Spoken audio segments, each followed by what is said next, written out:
Hello there friends, welcome back to another episode of Generation Tech. My name is Alan. You guys know I love Star Wars lore. It's so deep and rich and chaotic, it almost feels like the entire Star Wars galaxy is alive. Now, over the course of the last few years, I've been able to do a lot of in-depth videos that cover the economics in Star Wars. This includes coverage of major corporations like the Trade Federation, Techno Union, Kuat Drive Yards. We've also covered important rivalries between companies like Senior Fleet Systems and Incom. We've also done more niche topics like how do you factor in how many Gammorean guards you're going to lose defending your criminal stronghold every month, or how do you properly fund a planetary defense force. Well, we ask all of these questions and many more that you never asked us to answer because we love doing that. So guys, grab a drink, grab a snack, sit down and enjoy this hour-long, I think it's 2-hour-long monstrosity of a video. Blah, blah, blah. Today I want to talk to you guys about one of the greatest rivalries in Star Wars history. And no, I'm not talking about the Jedi and Sith or even the Empire versus the Rebellion. I'm talking about the epic battle for starship manufacturing supremacy fought between two great companies, Incom Corporation and Senior Fleet Systems. Now, this was not only a rivalry born out of market competition like Pepsi versus Coca-Cola, or the clashing of large egos of great men like Ford versus Ferrari. There was no 24 hours at Le Mans in this competition. This battle instead represented a much larger conflict for the soul of an entire galaxy being fought between the Rebel Alliance and the Galactic Empire. This competition between starfighter manufacturers pitted two competing ideologies in both design and style against each other in the purest and rawest test of supremacy, the dogfight. First, we have the famed Incom Corporation. Born out of humble beginnings, Incom was originally known as Torianix Inertial Compensator Corporation. The inertial compensator was a boring but extremely important piece of technology that made even the most basic maneuvers in a starfighter possible. This device used anti-gravity technology to extend a bubble around the ship to protect it from massive acceleration and maneuvers that one might do in a starfighter. It also prevented the pilots inside from blacking out or just getting crushed into goo during even the most basic maneuvers. The average human in a flight suit can withstand 9 Gs before passing out. Taking those numbers into consideration, something as slow and massive like the Executor-class Star Dreadnought was still capable of accelerating with a force of 1,000 Gs. There is no flight suit or armor in the universe that could protect you from that kind of force. So inertial compensators are among the most important components that you can find within a starfighter. They needed to be durable and also very reliable. Mastering the technology behind an inertial compensator meant that Torianix was ready to move on to other products that also depended on anti-gravity generation. So Torianix Inertial Compensator Corporation, that's a mouthful, rebranded itself as Incom Corporation and started focusing on building repulsor lifts. Repulsor lifts were one of the most common engine types in the galaxy. They used anti-gravity technology to levitate objects. As long as this engine was close to a large mass or a planet, these lifts could lift a massive amount of weight with very little effort and energy. Most in-atmospheric crafts used repulsors, so it was a massive market, but Incom quickly found out that it was also a very crowded and competitive industry. So they decided to focus on a very demanding niche market and started producing high-performance repulsor lifts used only for large stations. These repulsor lifts not only had to be extremely powerful, they also had to be very reliable because they were oftentimes holding up entire cities. Around 400 BBY, Incom landed a very high-profile project when they were hired to design the repulsor lifts that would keep Bespin Cloud City in the upper atmosphere. Now that Incom was building these amazing repulsor lifts for giant stations, the next logical step for them was to step down and start building repulsors for civilian and military application. And so in the next few hundred years leading up to the Clone Wars, Incom began establishing itself as one of the premier starfighter designers in the galaxy. Now the Republic had been at peace for almost a millennia. This is why the Galactic Republic had no federal navy and instead relied on a peacekeeping force known as the Judicials. This of course didn't mean that there wasn't unrest and small regional conflicts, especially in the lawless Outer Rim regions. Most planets in those areas had to rely on their own government to create a local or planetary defense force. Maintaining a fleet of capital ships was only a luxury that some of the largest and richest planets could afford to do in the Inner Rim, and so most of these Outer Rim planets relied on starfighters to protect their sovereignty. Incom would begin a joint starfighter project with Sub-Pro corporations. Sub-Pro Corporation was a Trandoshan outfit, which meant they brought along with them a wide range of negative stereotypes. But strangely enough, Sub-Pro Corporation was full of extremely competent engineers, and despite being considered a second-tier manufacturer, designed excellent quality ships at a bargain price. Incom combined their own very reliable engine technology with Sub-Pro's knowledge and experience in building airframes, and this led to the Z-95 Headhunter. The Z-95 was a thing of beauty. It had extremely simple lines, but at the same time was extremely aggressive looking and intimidating. It's exactly what you would imagine a starfighter should look like. Incom always had this uncanny ability of designing ships that just looked perfect. And everything they built after the Z-95 was modeled after it aesthetically, featuring large rocket-like thrusters and a long beak nose in the front to house sensors. The Z-95 started out as a very versatile but short-range fighter. It featured 4 of Incom's 2A fission engines that were arranged around the cockpit. This would be a very popular Incom-style design for future vessels. It was equipped with a decent shield generator mounted directly behind the cockpit, and it was armed with ion cannons, wingtip laser cannons, and a pair of Krupp's MG-5 concussion missile launchers. By the time the Clone Wars had started, the Z-95 platform was already considered outdated by most industry experts. A lot of people didn't like the extended wings on the Z-95, for instance. They created drag, which used to be essential for atmospheric vehicles, but after the invention of the repulsor lifts, starfighters didn't really need to be aerodynamically designed anymore. This needlessly increased the profile of the Z-95 and made it a lot larger than competing droid fighters usually used by corporations. The ship also wasn't hyperspace ring compatible, which meant that it heavily depended on carriers for hyperspace transportation. Despite all this, with the breakout of the Clone Wars, the Z-95 was placed on a short list of starfighters for the Republic to acquire because of its durability and flight characteristics. But ultimately, what limited the deployment of the Z-95 when compared to ships like the V-19 Torrent starfighter was its size. The Republic Navy was built around the Venator-class Star Destroyer, a capital ship with a uniquely designed starfighter hangar that ran down almost the entirety of its body. The Venator class heavily depended on its starfighters to protect it from enemy ships, and the V-19 Torrent with its folding wings was far more compact than the much larger Z-95. The Republic still ordered a special clone variant of the Z-95, which replaced the 4 2A Incom fission engines with 2 larger engines. Also, instead of just carrying concussion missiles, the Z-95 clone version now carried proton torpedoes, significantly increasing its anti-capital ship abilities. With the breakout of the war, Incom and Sub-Pro also started specifically designing a new starfighter for the Republic. This was known as the Aggressive Reconnaissance 170, otherwise known as the ARC 170. Now, while the term aggressive reconnaissance seems like an oxymoron or a self-defeating design, it actually perfectly fit what the Republic needed in the earlier days of the war. Lacking a true naval force with an adequate amount of capital ships, the GAR was limited to using starfighters, assault transports, and judicial corvettes in the early battles of the Clone Wars. Not only were they completely outgunned by the Separatist Navy, they were also completely outnumbered. During these confusing first days of the Clone Wars, dozens of planets were falling to the Confederacy each day, and the GAR lacked the resources to confirm which systems had fallen, let alone gather enough ships to retake them.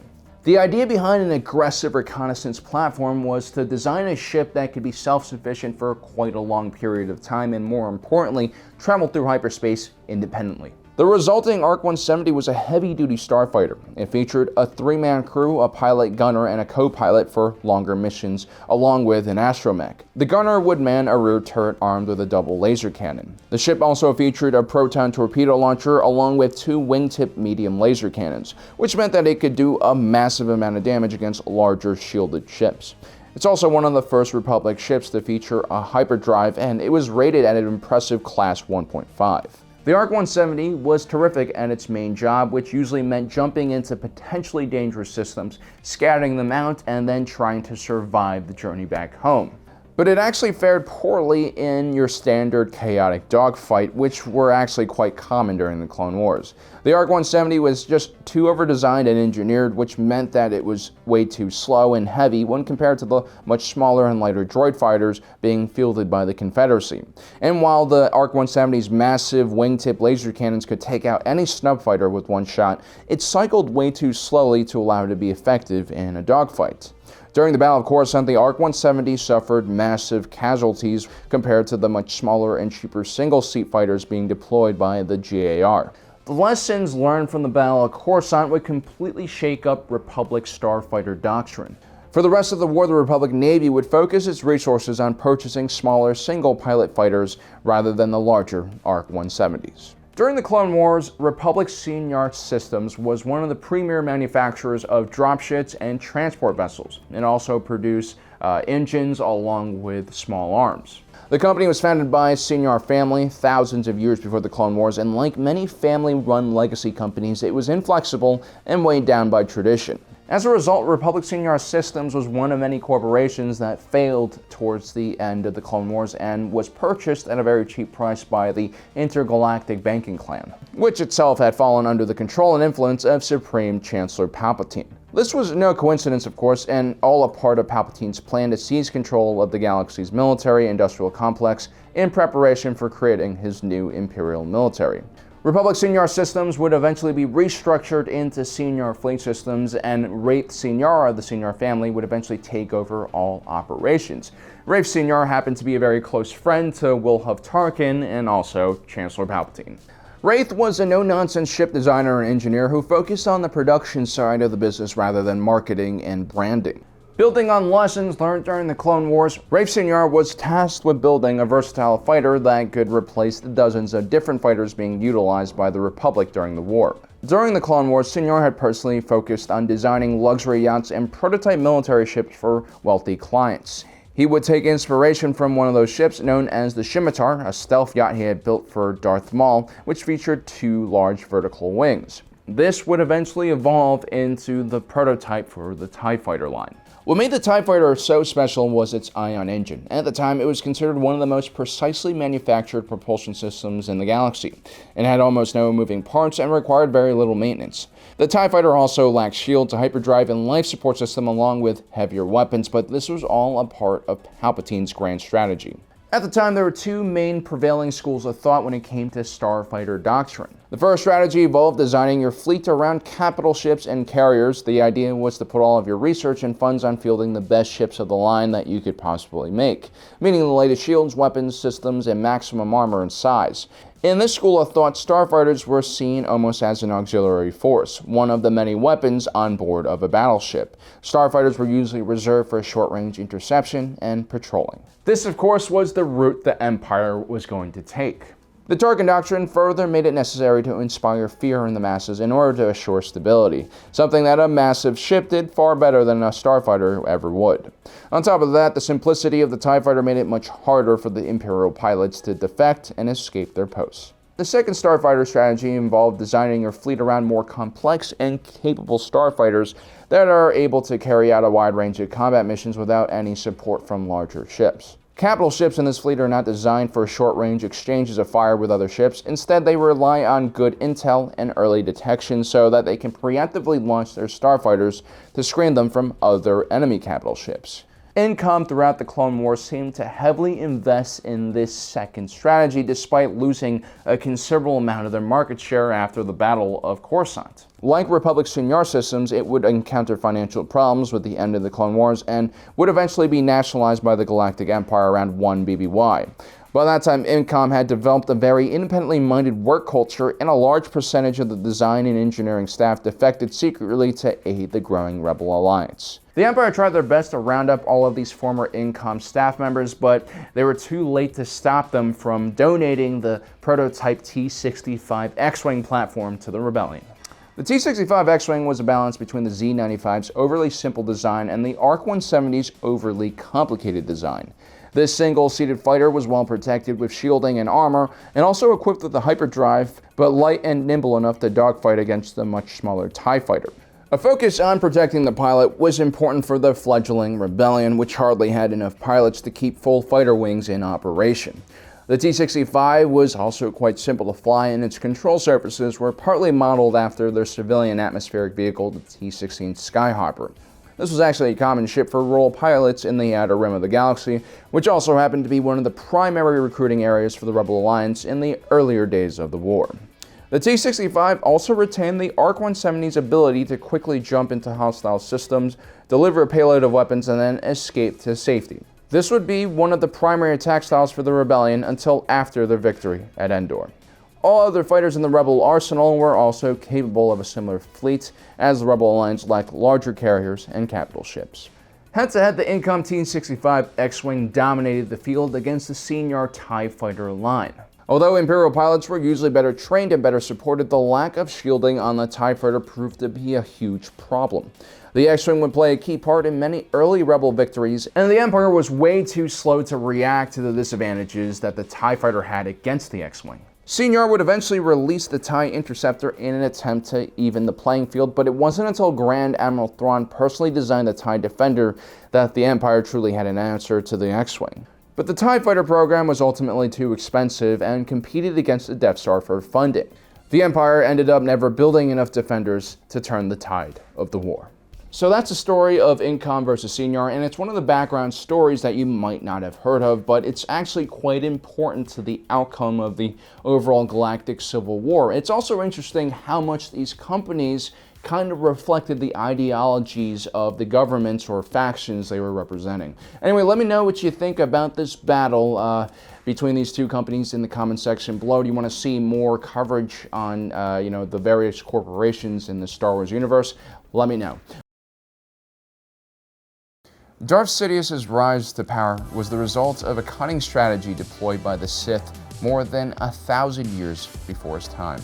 This Sith grand plan was created by Darth Bane, who had studied the Sith's many past failures. He noted while the dark side generally had stronger fighters and a better connection to the Force, their tendency to fight amongst each other, lack of political unity, and more importantly, their lack of manpower and economic might compared to the Republic was a major hurdle that the Sith could never truly overcome using their current open warfare strategy.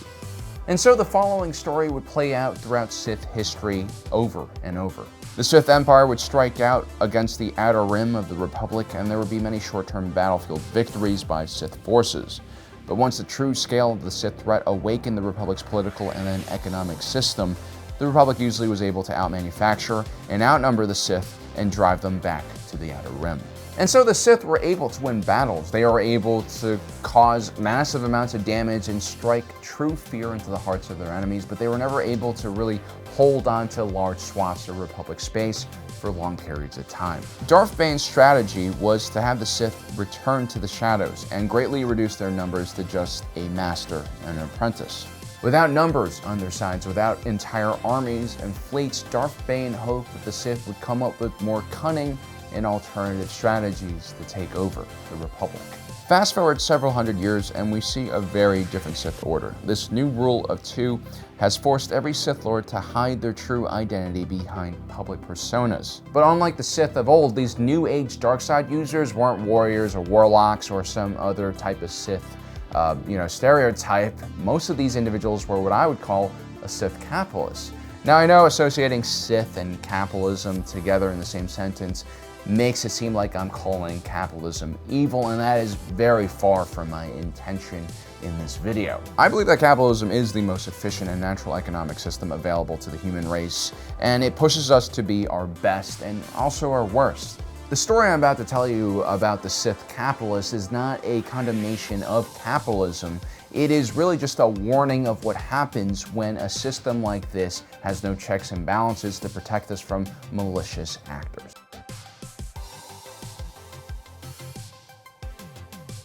Now, in our last few videos, we talked about why massive conglomerates like the Trade Federation and Techno Union were so crucial to the Confederacy of Independent Systems' ability to wage war against the Republic during the Clone Wars. We argued that without a strong manufacturing and industrial sector, No conventional military force could ever sustain itself throughout a long conflict and expect to win. But in order for these corporations to exist in the first place, or for any business idea to exist in the physical realm, you first need something known as capital, aka galactic credits. Equally as important to one's amount of capital is one's ability to leverage their assets to borrow even more capital.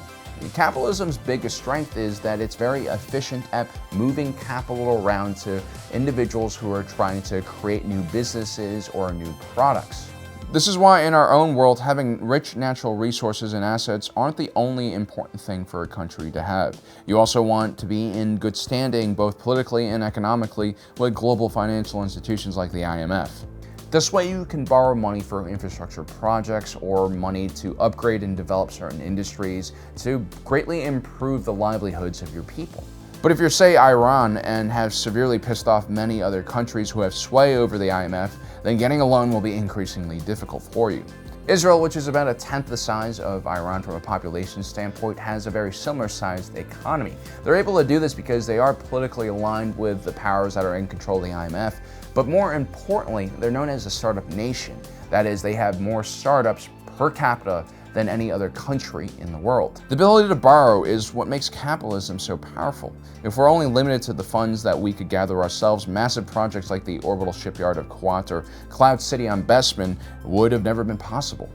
In the Star Wars galaxy, the Republic is a relatively decentralized federal government. It doesn't have a standing army. It doesn't have a particularly strong executive position either. It also doesn't have a Federal Reserve or some type of central bank that can dictate monetary policy like interest rates, and it also cannot print money. The only real power that the Galactic Republic's federal government has when it comes to monetary policies is basically sanctioning groups and planets and also creating tariffs and regulations. But let's say there's a massive recession caused by, I don't know, a terror attack on a gigantic space station.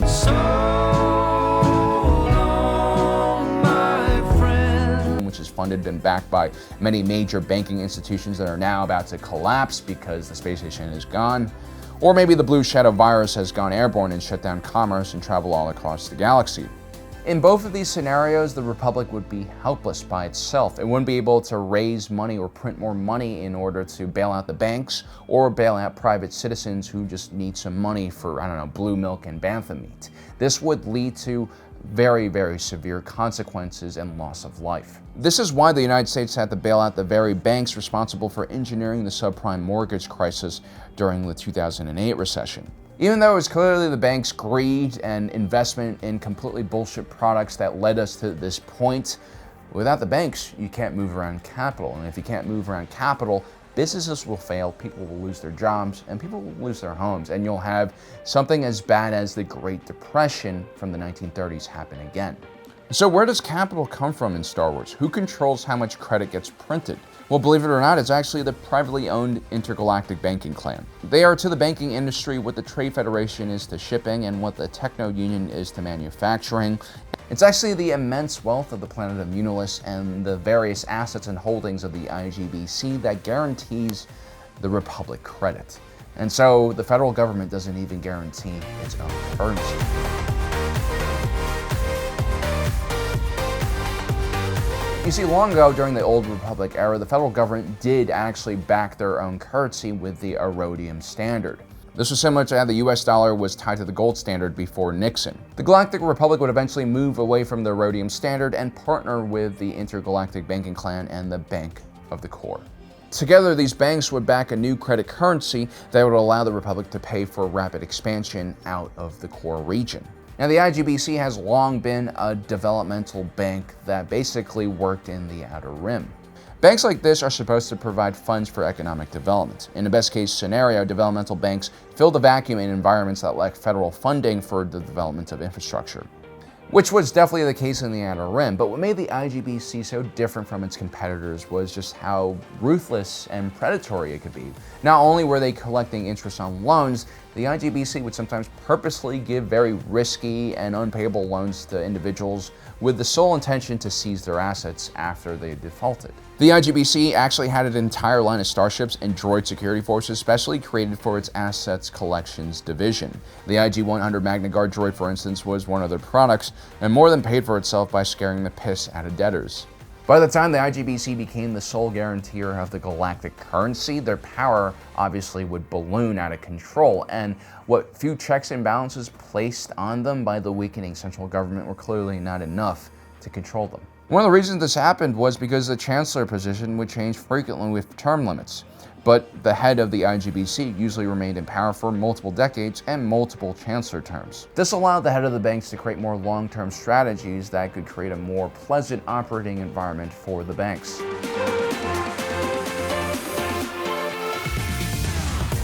Now, Darth Plagueis was chosen by his master Darth Tenebrous because of his family ties. Plagueis was immune, and his father was Magister Hugo Damas II of the intergalactic banking clan.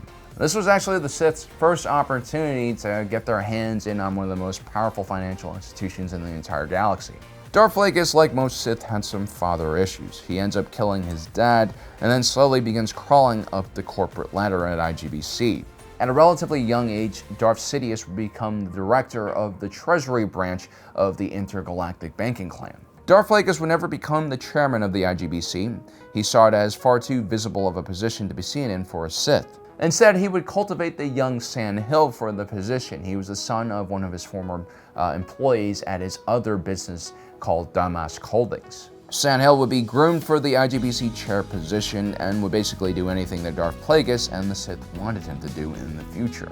Now, Damask Holdings was officially a financial group and a lobbying organization registered with the Galactic Republic. For instance, when it was discovered that Naboo had a massive plasma reserve beneath its surface, Damask Holdings financially supported a candidate who was open to exploiting those resources and allowing the Trade Federation and other large companies to come into Naboo and extract those resources and build infrastructure. This is how the Sith were able to set up and orchestrate the blockade in Naboo, which eventually would remove Chancellor Finis Valorum from power. The other interesting side of Damask Holdings was actually who was investing in this organization. Not anyone could just put their money in this fund. You had to be hand-selected, and then you would join kind of this very secretive society. They even held regular secret meetings on a secret moon known as Sojourn. Those invited were some of the most powerful politicians, industrialists, and financiers in the galaxy. If you're getting Bohemian Grove vibes from this, well, you're exactly right. This is what this was. You had extremely rich and powerful people from all over the galaxy coming to one place and doing really weird and strange things, and also discussing how they want to rule the galaxy. It was during early meetings of the Sojourn that powerful individuals decided that the galactic credit would be removed from the Erodian standard. It was also during one of these meetings that it was decided that the Trade Federation Directorate needed to be reorganized, aka everyone on the board aside from Newt Gunray needed to be murdered. This small handful of individuals controlled the entire galaxy, and in turn, the Sith controlled them. Darth Plagueis and Darth Sidious used this platform to create complete chaos in the Outer Rim. Everything from the Free Trade Zone to the Stark Hyperspace War was designed to attract greedy corporate entities to the Outer Rim, and then once they were comfortable and built successful business models based off of no tariffs, these corporate entities would be threatened with taxation, which of course would eventually lead to the Separatist crisis. Darth Plagueis would also use Damask Holdings to basically attack any political enemies that Palpatine had. Representatives in the Galactic Senate, just like legislators here in America, had to raise their own money for their campaigns, and therefore they were bombarded by special interest groups and lobbyists, who were basically the true arbiters of democracy.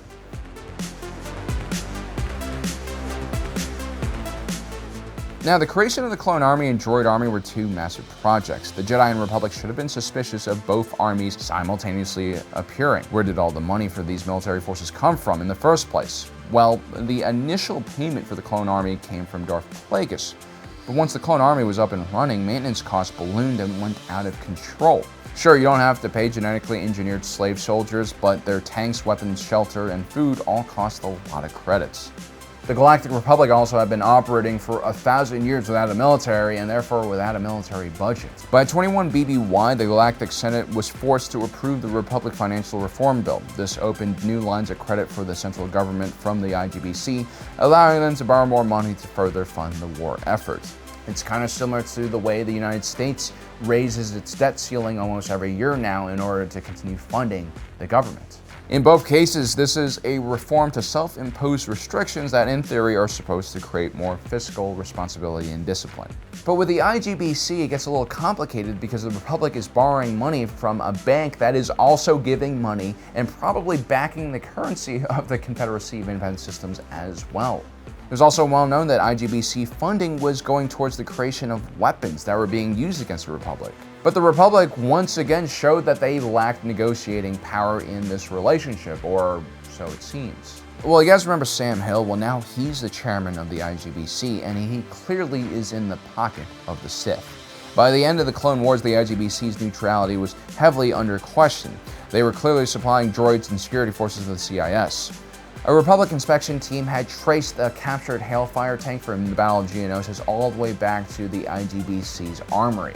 Kind of embarrassing. More troubling was the fact that the IGBC was reportedly on the verge of bankruptcy. Many of the loans it had given to the Separatist Alliance were lost due to the war, and because of how important the IGBC was to the galactic economic system, the Republic was forced to step in and replace the board of the IGBC with its own candidate, Senator Rush Clovis. Senator Rush Clovis would then be accused of giving the Republic inflated interest rate on loans, and a full-on skirmish occurs on Scipio, where the head offices of the IGBC were located. This instability gave Chancellor Palpatine the opening he needed to finally come in and nationalize the banks. Finally, the Sith had access to their own central bank and money printing machine, and with that came endless amounts of credits to fund their future dreams and ambitions.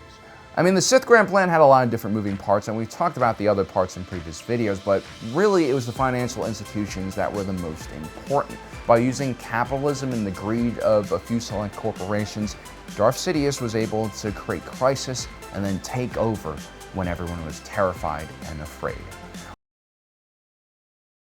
Here on this channel, we love introducing new lore and concepts within the Star Wars universe. But every now and then we also like to introduce to our fans, especially those who live in-universe, insight on the economic infrastructure that keeps the Star Wars galaxy running smoothly. For instance, you might be curious about how that Ewok jerky in your corner grocery store in Coruscant got there. Is it actually organic and killed without pesticides? Are Ewoks sentient beings, and is it ethical to eat sentient things? Yeah. There's actually quite a lot of steps and players involved in the Ewok jerky supply chain, and it's just one small delicious part of the larger galactic economy. A hectic, sprawling mess that spans most of the known galaxy. But Steve, if you were to come up to me and ask me, hey, what should I do with my hard-earned galactic credits that you pillaged from some poor alien homesteader in the Outer Rim, I would steer you away from commodities like Ewok jerky. I mean, the Ewok price boom after the Battle of Endor is not something you or I can predict. And speculation leads to the dark side, so instead I would suggest a company that is so intertwined with the runnings of the galaxy that it could never fail. A company like Kuat. While alien meat prices will rise and fall with galactic events and tastes, there will always be a huge need for starships in the galaxy, and no one is better suited for that task than Kuat Drive Yards. This is a company and a planet that is too large to fail. And while speculation, regime change, and federal policies will alter the day-to-day share prices of KDY, ultimately the assets that this planetary shipyard holds will probably never change. The only threat against such a company is perhaps the Death Star, but not even Wilhelm Tarkin is ballsy enough to mess with the Kuwati. And so today we're going to be taking a look at why Kuat Drive Yards is a really solid choice for a lot of you value investors out there looking to get sustainable and continuous growth on your portfolios. Also, guys, don't forget to subscribe and hit that notification button down below so you don't miss out on the rest of our investment advice. Did you guys know that Samsung is responsible for almost 15% of Korea's total GDP? Did you know that Amazon controls about 50% of America's e-commerce retail market? When you have a monopoly over a certain industry in a country, when you provide billions of dollars of tax revenue and hundreds of thousands of jobs, the government of those countries will undoubtedly be inclined to assist and give you special treatment. While some measures like protectionism, which is what the United States gave to Harley-Davidson for decades, will ultimately harm companies, it does give investors some peace of mind that the federal government is going to bat for your company. Kuat Drive Yards is not only the largest company on the planet of Kuat, it essentially is Kuat. One does not exist without the other. You see, in the early days of the Galactic Republic, tens of thousands of years before the Galactic Civil War, a group of merchants, most likely from Coruscant, wanted to build the best and largest and most efficient shipyard in the core. These individuals, known as the 10, would hire terraformers to change the planet of Kuat into a luxurious paradise world, and a perfectly balanced ecosystem full of tropical islands, lush forests, and a balanced weather system with cool, wet winters and warm, dry summers. On top of that, no hostile life form were stocked onto the planet, which means that Kuat definitely would not harbor any dolphins. At the same time, over the planet, a massive orbital ring was being built in zero gravity. This would significantly reduce the cost of building and launching ships into space. This was all a part of the appeal of Kuat Drive Yards. Other worlds like Ringo Vinda would attempt to copy such a design, but Kuat Drive Yards pioneered the orbital shipyard concept, and theirs would be the largest and most efficient for the rest of galactic history. Now, while KDY was under construction, all of the other competitors in the industry would try to sabotage the company's dealings, either through legal measures or very illicit, hostile kind of actions. But their attempts only united the Kuat 10 more in pursuing their dream of dominating the shipbuilding industry. And so the 10 families would eventually sign the inheritance exemption. This was a document that would give the 10 families of Kuat permanent control over KDY and its manufacturing facilities. It would also create bylaws which would settle any interpersonal disputes between the families and allow for stability to rule over Kuat for the rest of galactic history. At first, KDY was not a major player in the galaxy. At the time, there were 3 large shipbuilding companies. You had Core Galaxy Systems, Corellia Star Drive, and Horschen Kessel Drive Inc. KDY would target Core Galaxy Systems first because it held on to a very lucrative contract to provide capital ships to the Republic. Using pricing wars, industrial espionage, and other less than legal methods, KDY would eventually destroy Core Galaxy Systems' ability to compete and would eventually buy them out. At the same time, Corellia Star Drive's entire senior design team was killed in a shuttle accident, and so the top 3 shipbuilding manufacturers in the galaxy would be KDY, Corellian Engineering Corporation, and Horschen Kessel Drive Inc. When the Ruusan Reformation occurred, not only did it disband the federal military, it also put severe limitations on what type of capital ships and military ships could be built in the galaxy. And so if your company mainly relies on military contracts, you're going to have some issues when the political climate changes like this. Luckily, Kuat Drive Yards leaders were always looking to diversify their holdings. Kuat Drive Yards would eventually purchase many smaller specialized shipyards and also expand their facilities off-world to new planets. KDY would eventually start launching subsidiary companies to meet specific needs and demands. For instance, Rothana Heavy Engineering was where KDY would keep some of their more secretive product lines. When the Clone Army was being covertly created, KDY would use Rothana Heavy Engineering to produce vehicles for the GAR away from the prying eyes of Republic officials. KDY would also create Ubrikian Industries, which specifically built transport vessels for both the civilian and military markets. Kuat Leisure focused on civilian vessels, and Kuat Vehicles focused on in-atmosphere repulsor lift-driven vehicles, and Kuat Systems Engineering focused on starfighter design. KDY used its massive influence and capital also gained control and board positions in important companies like the Trade Federation, Techno Union, and Corporate Sector Authority. This actually gave the company an unprecedented amount of control over the starship manufacturing industry, and that was because they also had control over a lot of the clients at this point, and of course, KDY would select their own products here. When the second Boeing 737 MAX crashed, killing everyone on board, investigators revealed a company that was hyper-focused on profit and cost-cutting. Boeing, instead of redesigning what essentially was a half-century-old 737 design, continued to push for cheaper incremental changes, which is where all the problems with the 737 MAX started. Further investigations into Boeing revealed that the FAA basically lacked the resources to regulate Boeing's designs, and so they allowed Boeing's engineers to self-regulate, which is really terrifying. Since the 737 MAX accident, Boeing is still going strong and slowly regaining its stock prices, and that's because it's so intertwined with the US government and national security that our federal government would never allow it to fail. Because then the Europeans and their socialist Airbuses would take over, or something like that. For better or worse, situations like Boeing give investors peace of mind that their hard-earned money won't disappear if they invest in a company like this. And while Kuat Drive Yards dominated the planet that they existed on, what they really needed was a lucrative contract with the Republic. But it wasn't really until the Clone Wars when KDY started gaining significant lead over their shipbuilding competitors. This is mainly thanks to Kuat Drive Yards' massive orbital shipyards. While most Star Wars ships under a kilometer long had in-atmosphere capabilities and could be built within a planet's gravity well and then fly out, superclass dreadnoughts and destroyers that could range from 3 kilometers to 20 kilometers could only really be built in an orbital shipyard.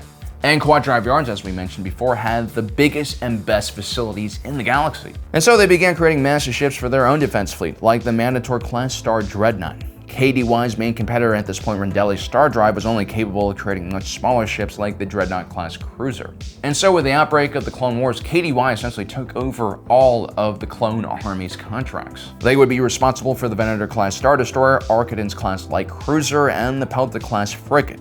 Their subsidiary company, Rothana Heavy Engineering, would produce the Acclimator-class assault ship, along with the LAAT gunship. And that was only the starships that KDY and their subsidiaries would contribute to the war effort. They would also help construct the Republic's walkers, like the ATTE and ATRT. KDY would also be responsible for the HAVW-A6 Juggernaut turbo tank. Throughout the war, KDY would also start buying out smaller vendors in their own supply chain. You see, what they really wanted was complete vertical integration so that they can control everything when it came to manufacturing a vehicle or a ship. And that is exactly what Emperor Palpatine wanted as well. His military-first political philosophy depended on the destruction of the free market and also the civilian job market. In its place would be the Imperial military recruitment system and the military-industrial complex. He wanted everyone in the galaxy working towards the stability of the Empire through military means. And so massive companies like KDY, with all of their holdings, were essential for creating a massive military that was also affordable. The story of KDY is the story of a corporation that is so massive that it will most likely become a permanent part of the economic landscape. And while that might be enticing to some investors out there like you, Steve, keep in mind that such monopolies destroy competition and the long-term impact of this type of company is unknown. Anyway, guys, oceans will rise, empires will fall, but KDY will most likely outlast them all. Today I want to talk about one of the most maligned organizations within the entire galaxy, the Trade Federation of Planets. This mega conglomerate is held up by political pundits and economists across the galaxy and is the prime example of what happens when a corporation is left unchecked by government regulation. And greed and ambition outranks everything else a company stands for. The Trade Federation is widely held responsible for its role in destabilizing the Outer Rim through price fixing and intimidation tactics. It would eventually play a huge role in starting the Separatist Crisis, which of course led to the Clone Wars. By the time of the Galactic Civil War, many decades later, many individuals in the galaxy still held an extremely negative view towards droids because of all the destruction carried out by the Trade Federation's mass-produced B-1 battle droids. And with the grotesque Neimoidians at the helm of this organization, they were the perfect scapegoat for all of the suffering the galaxy endured, and their swift fall and collapse would go down in history as a warning to other corporations who decided to pursue profits in such an extreme way.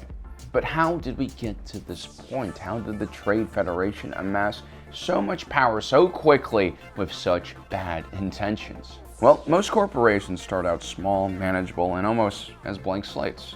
I mean, Facebook was supposed to connect everyone in the world with one another, not encourage genocides in Burma and lynch mobs in India. Amazon was supposed to just bring books to everyone at cheap and affordable prices, not destroy every small retail store across America, and weaponize our consumption patterns and data into more potential sales. The Trade Federation also started out with very pure and good intentions in 350 BBY. It was an officially Republic-chartered organization, and its main job was to mediate between merchants and shipping firms who were trying to reach shipping agreements. Something that honestly the Republic should have regulated themselves, but you'll see a trend of laissez-faire or lazy-ass economic policies by the Republic, which will run parallel to the Trade Federation's own story. At the time, a group of transportation mega conglomerates like Pulsar Supertanker, Quasar Cargo, and Red Star shipping lines were operating an oligopoly that shut out smaller shipping companies from being able to compete in the Rim.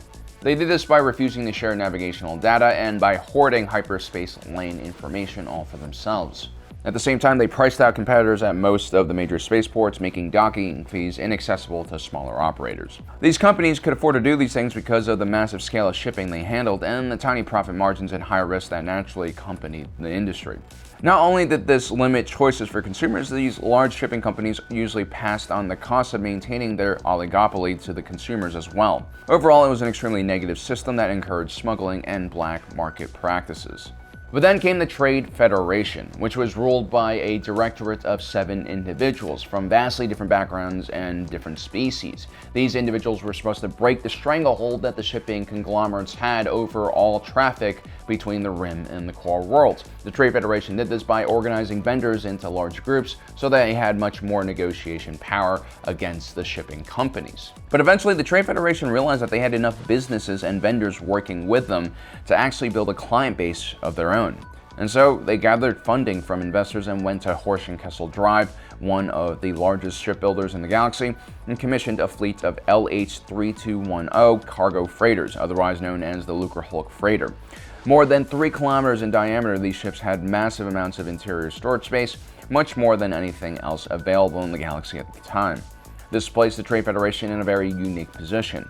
For one, now they were vertically integrated into the shipping industry. They were no longer just gathering vendors and negotiating contracts on their behalf. They were also providing them alternative options for shipping. Now, the legacy shipping companies still managed the routes going in between the core and Rim regions. There was no change in the old arrangements.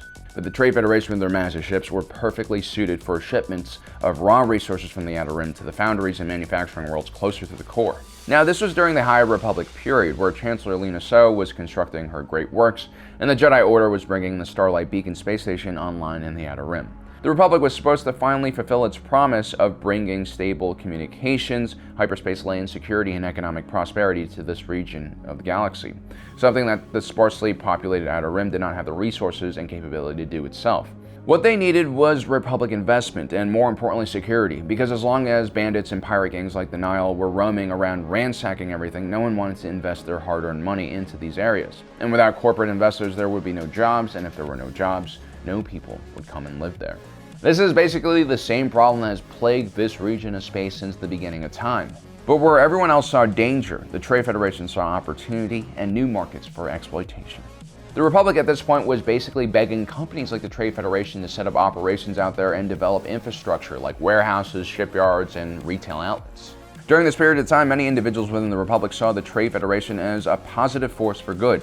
It checked out all the boxes. It was a company that represented the Republic well through its diversity of board members. It also invested quite a lot of money into dangerous areas and truly did improve the quality of life in those areas and brought commerce to otherwise underserved portions of the galaxy. In some ways, the government was almost relying on organizations like the Trade Federation. It was also around this time that the Trade Federation established its own Trade Defense Force, which became a well-respected paramilitary force that was admired across the Republic for its professionalism. Even the judicial forces were impressed by how they operated. And soon smaller companies and even planets started aligning themselves with the Trade Federation. Some would become allies and others would just be bought out and become subsidiaries. It was around this time the Trade Federation really started dominating galactic trade and became more or less a cartel. It would use its economic and political power to suppress any opposition and further their control over the shipping lanes. But the Trade Federation was just a shipping company. And what they really needed in the Outer Rim was more mining operations, more refineries, more industrial factories that could produce goods for the Trade Federation to actually ship. By 124 BBY, the Galactic Senate, in an effort to attract more companies to the region, declared the Outer Rim as a completely free trade zone. Now that they didn't have to pay taxes in the Outer Rim, the Trade Federation's profits soared, which allowed them to further extend their control over Outer Rim to core trade routes. The Trade Federation would start price fixing. They would also adopt predatory behavior against their competitors, and they would start threatening any world or company that didn't listen to it by withholding essential deliveries of goods and supplies. Other companies like the Techno Union would join the Trade Federation, and together these large conglomerates would start turning the Outer Rim into their own private kingdoms. These conglomerates would also watch each other's backs in the Senate, and soon the Trade Federation not only became the very companies they were created to stop, they became even worse and more powerful. And with this shift in balance of power, the culture at the Trade Federation began changing as well. Instead of nurturing the free market and free trade, the Trade Federation was now obsessed with power, control, and constant expansion. Because after all, their experiences in the Outer Rim taught them that they would never be held responsible for their actions. While the Republic was completely helpless and inundated at the highest level with Trade Federation lobbyists and loyalists, small groups in the Outer Rim started taking matters into their own hand and attacking Trade Federation outposts and ships. The Stark Hyperspace War of 44 BBY was started when a group of pirates began hijacking Trade Federation bacta shipments. This led to a huge shortage of this miraculous medicinal fluid, and also further militarized the Trade Federation. This put a lot of bad attention on the Trade Federation as well, and politicians and citizens within the core were finally realizing what a monster this organization had become. By 33 BBY, Supreme Chancellor Valorum advocated the restoration of taxation in the free trade zone. This was met with huge protests from the Trade Federation and their allies. This would effectively uproot their entire business model. At the same time, an internal shift was starting to happen in the Trade Federation. It started almost a decade before during the Stark Hyperspace War. The Nemoidian inner circle within the Trade Federation had grown increasingly powerful. And then mysteriously in 33 BBY, 6 of the non-Nemoidian members of the Directorate were assassinated, and only Newt Gunray, the Nemoidian viceroy, was left in charge. Newt Gunray would completely change the organization for the worse. He would authorize the illegal blockade of Naboo, partly in response to the repeal of the Free Trade Zone. And the rest is history. How did the Trade Federation fall so far? How did it become so bold that it would just openly attack a member state of the Republic without worrying at all about the consequences? Well, it's because for centuries the Republic had shown the Trade Federation favoritism. It held up the organization as a shining example of private enterprise and government cooperation. And because of all of this help, the Trade Federation eventually became so powerful that the Republic could no longer get rid of it. As a matter of fact, it would highly depend on it.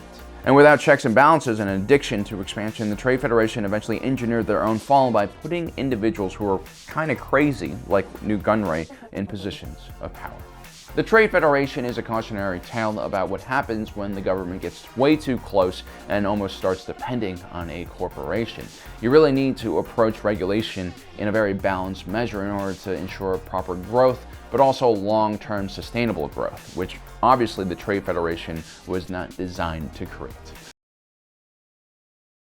When you think about the Confederacy of Independent Systems, oftentimes the mind wanders towards the Trade Federation, the Nemoidian-run trade cartel that was featured as the main evil faction in Episode 1 of Phantom Menace. We took a closer look at their rise and fall in one of our previous videos, but the Trade Federation was just one portion of the massive alliance formed between Outer Rim headquartered corporations during the Separatist Crisis.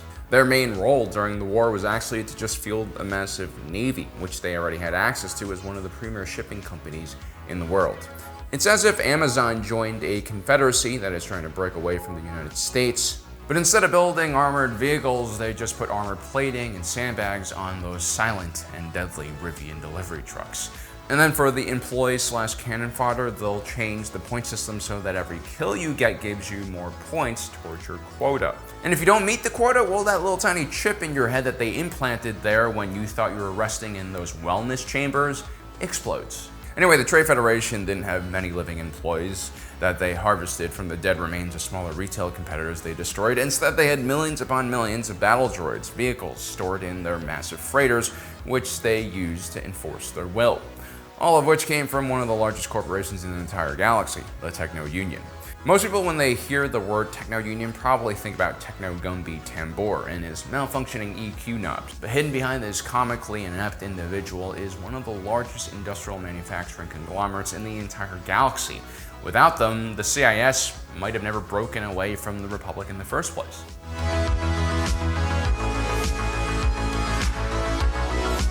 The Techno Union originally started out as a manufacturing guild in the same way that the Trade Federation started out as a transport and trade guild.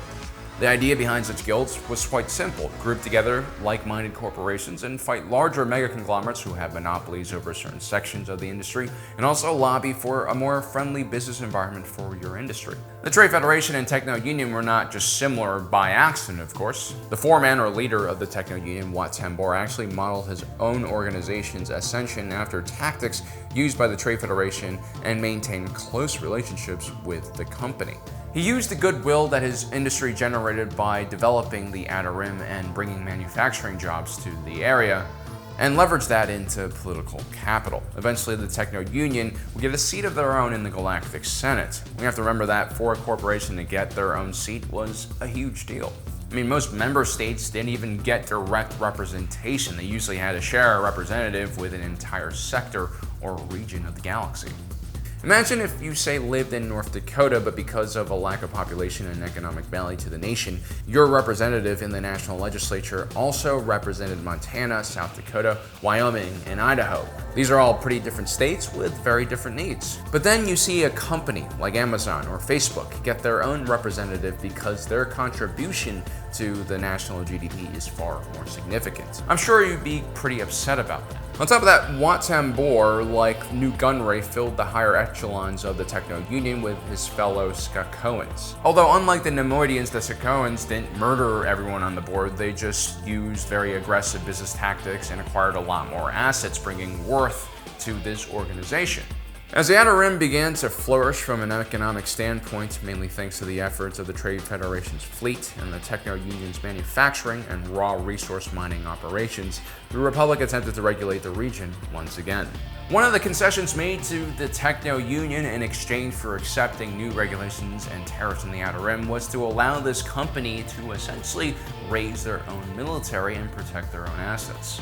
Even though the Republic was wary of corporations being in control of some of the largest military forces in the galaxy, the Republic's lack of a federal military and its inability to stop bandits and other criminal organizations like the Star Combine meant that they really didn't have any other choice but to allow these corporations to at least protect themselves. Ultimately, a huge opening presented itself for the Techno Union when the Trade Federation's ambitious goals of dominating the Outer Rim came under the scrutiny of the Republic. The Trade Federation's dabbling in manufacturing, especially weapons, vehicles, and droid manufacturing, drew some red flags from regulators. The Trade Federation was already vertically integrated into the shipping industry, and now they were looking to also manufacture goods for trade, which would lead to their complete dominance over all commerce in the Outer Rim. The Techno Union, which was actually closely aligned to the Trade Federation and shared many business interests and even board members, seemed like a perfect place to park a lot of the Trade Federation's more controversial assets. And that's exactly what happens.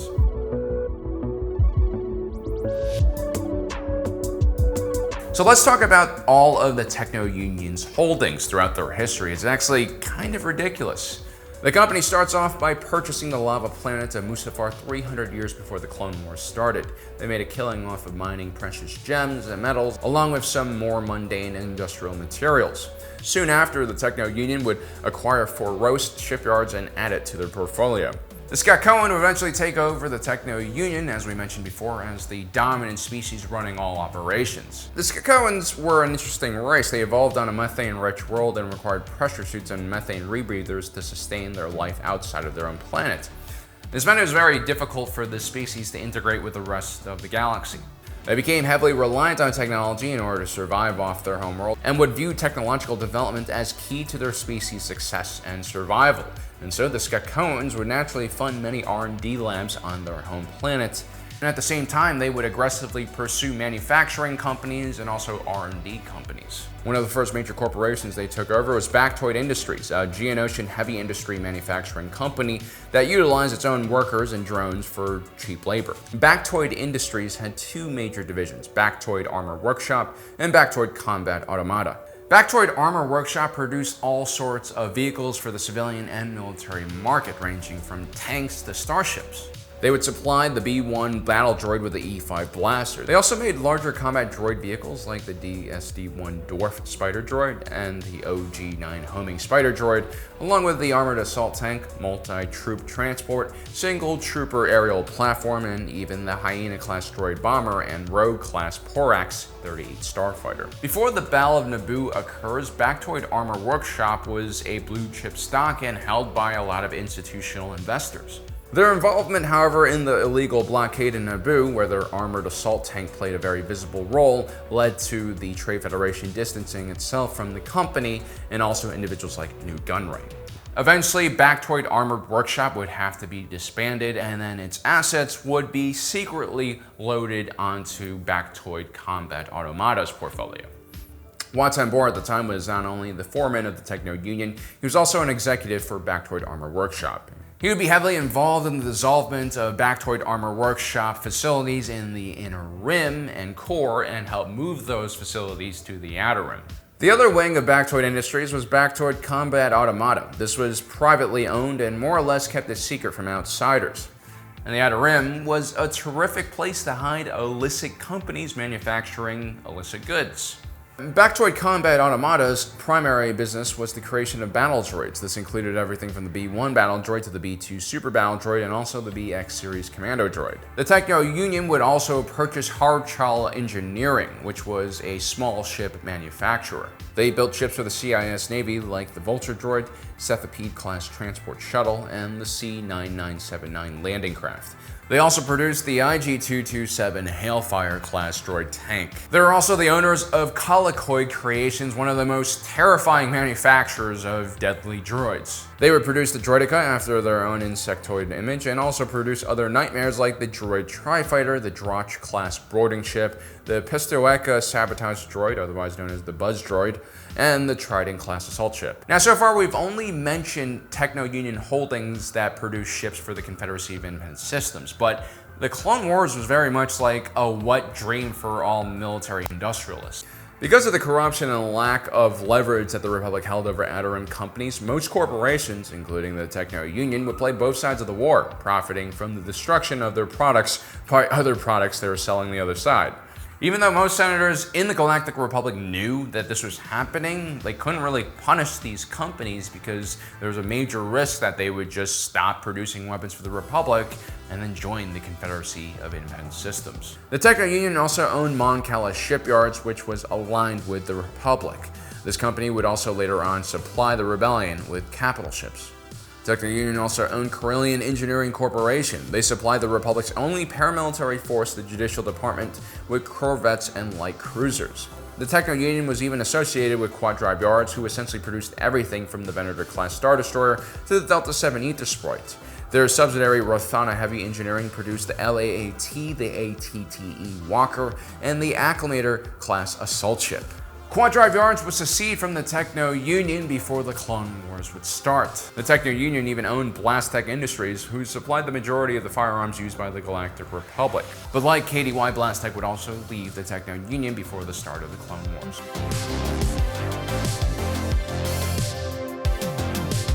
Generally speaking, throughout Star Wars history, separatist movements do not have a good chance of succeeding. It's not just because of the lack of political support or will to fight, it's usually because of the powers that they are fighting are generally in control of the industrial and economic might of the galaxy or nation. If we take a look at our own world, in 1860, a year before the American Civil War started, the northern states produced 17 times more cotton and woolen textiles than the South. They also produced 32 times more firearms and had begun the mechanization of farming, which increased the yield a free farmer could harvest from their land. The South, on the other hand, was both morally and economically backwards. The majority of their economic output was based on slave labor. When the war began, the South had arguably a much richer military tradition and some of the best generals in the nation, but their efforts to industrialize rapidly could not keep up with the North, which already had a massive start. In many ways, the Confederacy never had a chance in a long war against the Union. It's for the same reason why in World War II, the second the United States committed to supplying its allies with weapons and tanks, the war was basically over for Nazi Germany. I mean, Nazi Germany did have one of the most aggressive and experienced military forces in the world, along with some of the finest tank and airplane designs, but their industrial capabilities and economic power were just a fraction of the United States' potential. By the end of the war, Nazi Germany's GDP was probably on par with the Soviet Union and only a quarter of the size of the United States. And so while the Sherman tank was not the best tank on paper, it was definitely the best tank on the battlefield simply because it was there and available in very large numbers. So there you have it, guys. The Techno Union was the industrial heart of the Separatist Alliance and Confederacy of Independent Systems. If Emperor Palpatine had not been meddling with the war on both sides, it's very possible that the CIS and their advantage in manufacturing could have won the war, or at least forced the Republic to negotiate much more favorable terms than they got at the end of the Clone Wars. In Star Wars, being in the bounty hunting industry is like working in real estate. It's everyone's fallback job after their career stagnates or their homeworld is destroyed by a pack of space whales. People are drawn to this profession because they think quick money can be made. But is this industry as lucrative as people make it out as? Or are we just falling for the romantic representation of a job that is both brutal and unrewarding when you consider the risks involved? After all, not everyone has a suit of Beskar lying around in their house. In today's video, we're going to be taking a deep look at the bounty hunting industry. We're going to examine why there are so many bounty hunters in Star Wars, and we're going to talk about the organizations and structures that tried to stabilize and control this very chaotic industry.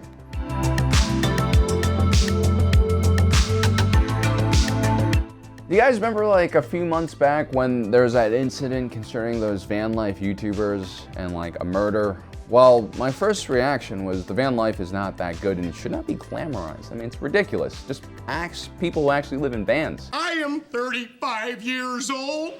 I am divorced, and I live in a van down by the river. I mean, just go tent camping, guys. Even in winter with the right gear, you can have a blast and not be sketchy. Anyway, while everyone was looking for the suspect of that murder, suddenly Dog the Bounty Hunter reappeared in our collective consciousness. You guys remember that guy, right? He has a face that's basically a rare steak topped off with the body hair of a golden retriever. He used to entertain us with his reality TV shows in the early 2000s. And so basically, Dog the Bounty Hunter reappeared on cable news giving advice and suggestions about how to find the missing suspect. Apparently, he even joined the hunt himself. Here is the mind-blowing thing about Dog the Bounty Hunter. He is the closest thing we have to Boba Fett in our universe. And if you watch his TV shows, despite his very tough and mean presence, he actually uses all non-lethal weapons. He doesn't run around, shooting flamethrowers out of his wrists and shooting people with blasters.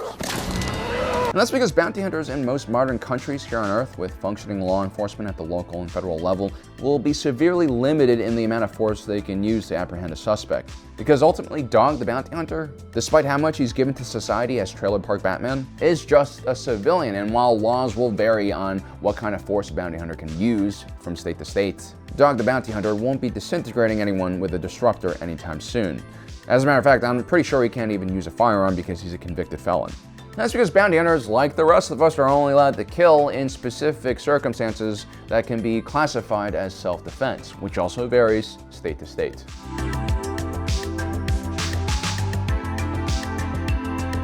And so to begin to understand the bounty hunting industry in Star Wars, we just have to compare individuals like Fennec Shan, Boba Fett, to individuals like Dog the Bounty Hunter and see the differences. The dog is restrained by rules and regulation. He carries an assortment of non-lethal weapons to help him capture people. The bounty hunters of Star Wars, on the other hand, are more heavily equipped than your standard infantry guards. They usually wear heavy armor, have redundant weapon systems, and use a healthy amount of explosives. Even in America, where you have the highest amount of gun ownership per capita outside of Mandalore, the sight of an individual walking down the street strapped with multiple weapons and explosives could be alarming, unless it's like Comic-Con in New York or something. In Star Wars, people aren't fazed by heavily armored and armed Mandalorians because people respect their religion, maybe? Or more importantly, the central government's reach is just very minuscule, especially during the Galactic Republic period. I mean, sure, the ramifications of economic and trade policies dictated by the Republic were felt wide and far throughout the entire galaxy, but the Galactic Republic hardly had the surface of Coruscant under control, let alone the entire galaxy. And in the last 1,000 years of its existence, the Republic basically had no standing military. Or lying down military. This was thanks to the Rusan Reformation, which disbanded the Jedi-led Republic military and redirected those funds towards subsidizing local militias and planetary defense forces of member states. But unfortunately, due to the size and structure and incompetence of the Republic government, the entire government tax system and the services it gave out were essentially one giant Ponzi scheme. Before we continue though, a word from our sponsor for today's video, ownersaber.com. Once again, we have the Cypher Blade. This is one of the lighter and more simple blades offered by ownersaber.com. As you can see, it looks amazing, the light quality is beautiful, and it's actually very functional. The blade's hilt gives off a Sith vibe with its sleek black handle and claw-like guard which surrounds the emitter assembly. Despite that elegance, this is still a pretty durable thing. I mean, it's designed to be whacked around, parried, and sparred with. The Cypher has also many of the same features that their premium Xenopixel line has, like customized color, sound effects, and different types of blade modes.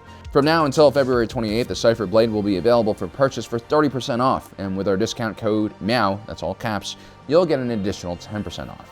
For more information, check out the link down below in the description.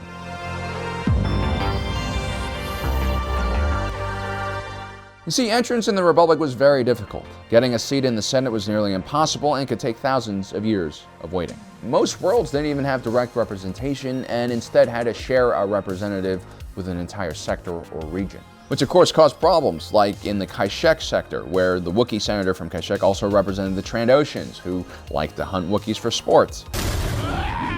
To make matters worse, the earlier members of the Republic had far more power than the newly arrived members, and so most of the funding and aid that the federal government gave out was directed towards these worlds that all sat in the core region. And therefore, they had more stable and functioning governments, which usually meant some kind of law enforcement and rule of law was also present. In worlds like Alderaan, the upper levels of Coruscant, Kuat, bounty hunters had to operate carefully and not upset local private security or law enforcement rules. But venture a few levels down from the surface of Coruscant to enter the industrial wasteland outside of Coronet City on Corellia, and law enforcement more or less disappeared. Here's where the Ponzi scheme really starts to be noticeable. The worlds that joined the Republic the latest, and in the largest numbers, are the Outer Rim colonies. These worlds still pay taxes and have to abide by Republic-enforced tariffs and trade regulations, which oftentimes favored the core worlds. But the reality is, this tax money is being pumped into a completely corrupt and inefficient government system. The Republic can't even provide security or basic services for its Outer Rim members. And so these individuals get very little for their taxation. This is taxation without representation or any services. This is essentially why the Clone Wars started. I mean, just look at Naboo, which wasn't even in the Outer Rim. It was actually a mid-rim world.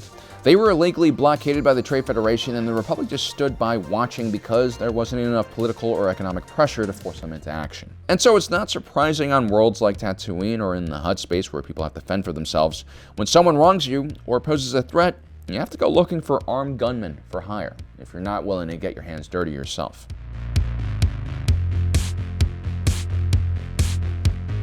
Now, in some worlds, things happen just like how they did in the Old West. An old soldier or a ruffian decides to go semi-legit and fills a need in a town or a city when it comes to law enforcement.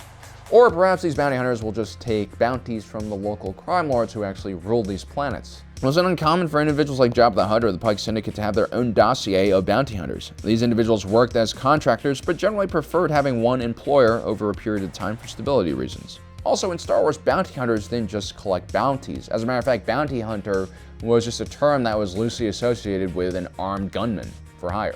While some bounty hunters only focused on legit bounties, most bounty hunters also did a wide assortment of jobs, ranging from kidnapping, extortion, assassination, to protection and transporting goods. Here in the States, bounty hunters can basically only go after bounties. Specifically, individuals who have made agreements with bailsmen that if they skip on their payments, then bondsmen legally can send the dog after them. In Star Wars, naturally, some bounty hunters would band together and try to create some stability and protection for this very dangerous profession. The Bounty Hunters Guild, or the Bondsman Guild, was one of these organizations. Its roots stem from the Republic era and set up some ground rules for its members. For instance, the Bounty Hunting Code prohibited its members from slaying other guild members. It was also forbidden for hunters to ask about their targets once the bounty was delivered. The guild also had their own bail bondsmen who would collect bounties from various sources and give them out to individual hunters. There's also a hierarchy amongst the hunters, and bail bondsmen generally would try to allocate the right jobs for the right individuals. If a bounty hunter from the guild is assigned a job by the bail bondsman, usually other members are not allowed to compete against them, although deals could be arranged between two bounty hunters who share the same target. I have a suggestion. Proceed. We split the reward.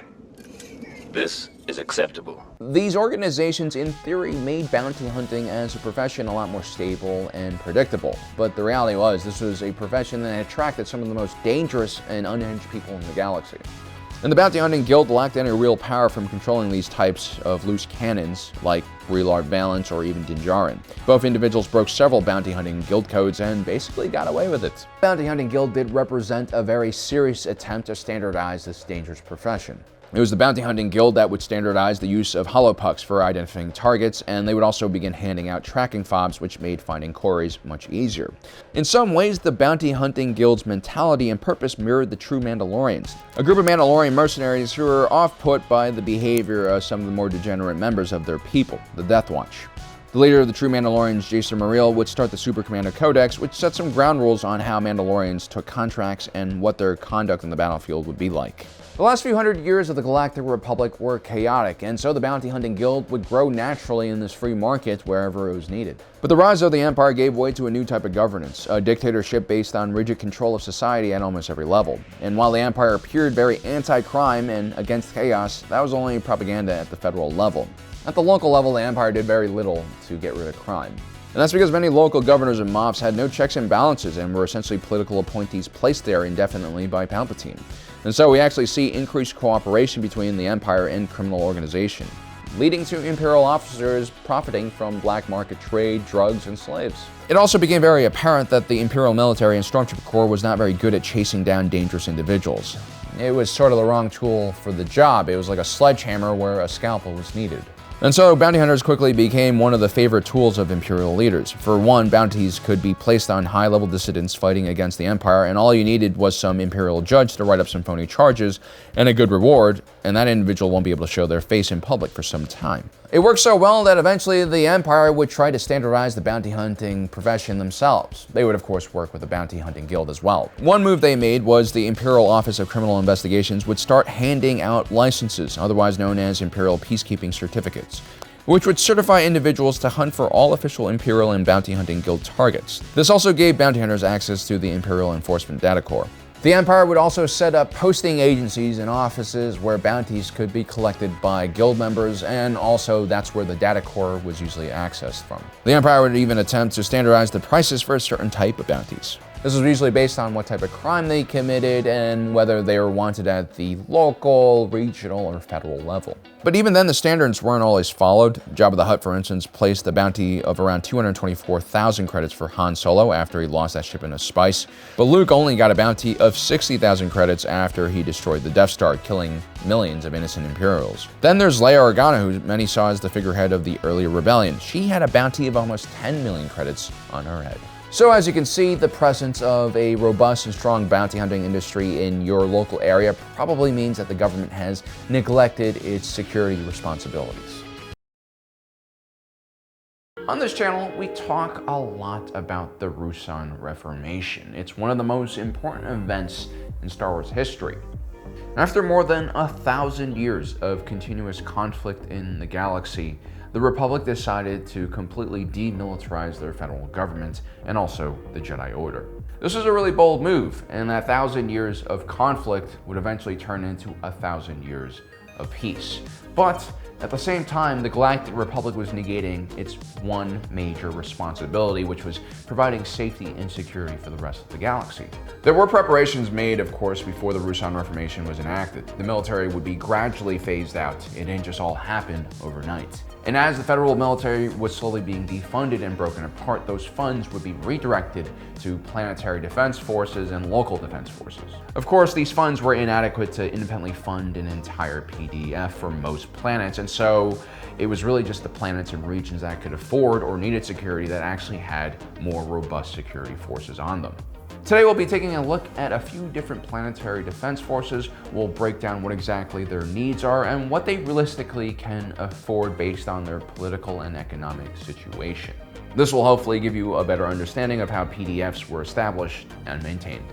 While we're on the subject of PDFs, I thought it'd be a good time to talk about an ongoing crisis in our own planet that is becoming increasingly hard to ignore. It is day 15 right now of the Russian invasion in Ukraine by Vladimir Putin's regime. Russian forces continue their assault on several major Ukrainian cities.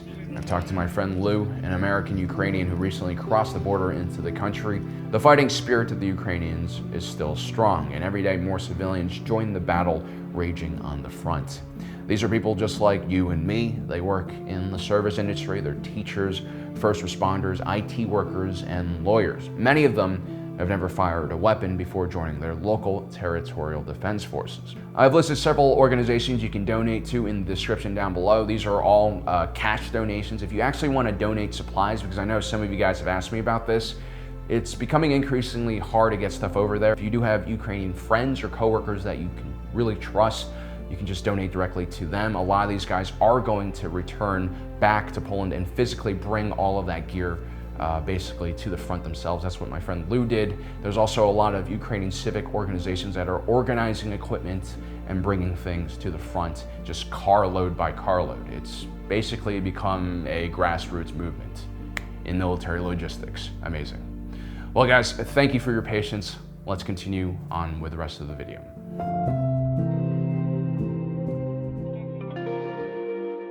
Naboo is located in the Mid-Rim. Culturally speaking, this was a planet that was very aligned with Alderaan's galactic view, meaning this was a planet that strongly believed in individual liberty, preserving art, culture, and the natural beauty of the planet. Naboo was a truly lovely place to visit. It was sparsely populated and the quality of life was also very good. But Naboo really lacked major revenue-generating industries. Its main exports, again, were art and cultural items, along with some luxury agricultural products. And so for a long time, peace was just expected in the region. There were no threats to the stability of the planet, and the thought of tanks rolling down the main avenue of Theed seemed ludicrous. A good correlation here is the military spending of Western European countries in NATO. As a general guideline, NATO countries are supposed to spend at least 2% of their GDP on military expenditures. But thanks to the generally peaceful environment in Europe since the Cold War ended, most of these European countries aren't spending even close to 2%. Germany spent only 1.36% of its GDP on military expenditures. Italy spent 1.33%, and Belgium only spent 0.93%, and so on. Only countries like Poland spent close to 2%, perhaps because of their past history and close proximity to the Russian Federation. Ukraine in 2020 spent 4.13% of their GDP on military expenditures, and that's because they've been involved in a border conflict with Russia for more than 8 years now. But due to the recent Putin war in Ukraine, Germany has more than doubled their defense expenditures to meet the challenges that face them.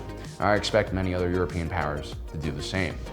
Politically speaking, Naboo is in a very similar place to a lot of these Western European powers. Plus, you had the very strong pacifist culture on this planet that really didn't support military spending in the first place. But after large plasma reserves were discovered on Naboo, and the Trade Federation approached as a potential partner in the development of a new energy sector on Naboo, things began changing for the planet.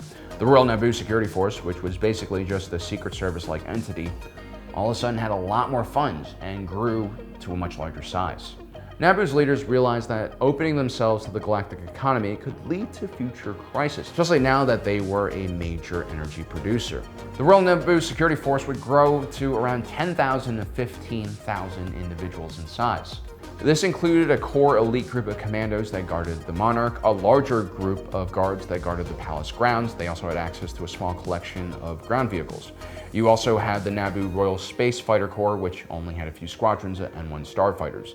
These are very premium starfighters at 200,000 credits per unit, but they're mainly designed for short-range interception missions. Great for defending a planet against pirates, but not so good for offensive strikes against massive capital ships.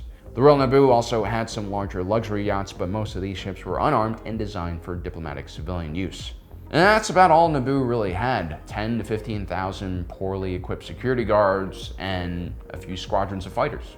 Remember how we talked about Belgium, which only spends 0.93% of their GDP on military expenditures? Well, they have 25,000 military personnel. And this is in a country with a population of only around 11.5 million people. Naboo, on the other hand, has a population of 4.5 billion people, which is much closer to the population of the entire planet of Earth, let alone one tiny nation. So why is Naboo's military force so small? Well, one could argue that Naboo's militarization mirrored its industrialization, which occurred relatively late in galactic history, and so they're just a bit behind. But then a closer look at the breakdown of the 4.5 billion population number shows us that only 27% are human and 72% are Gungan.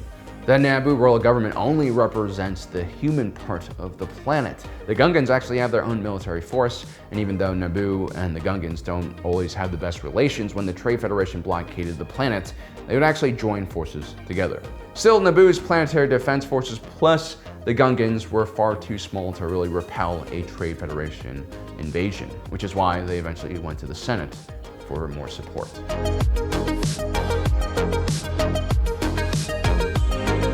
Next up, we have the case of the Outland Region Security Force. This was a regional defense force that was headquartered on the planet of Iradu in the Outer Rim.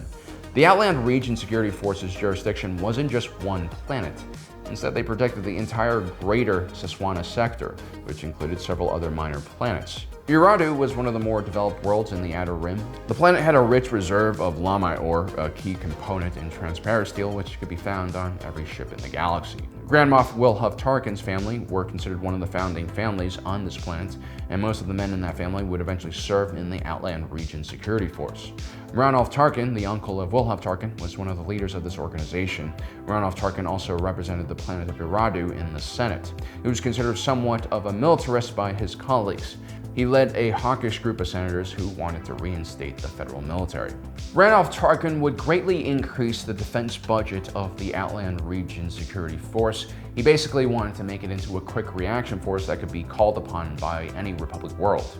His real motivation was to test out this military force as a template for the future federal military he wanted to establish.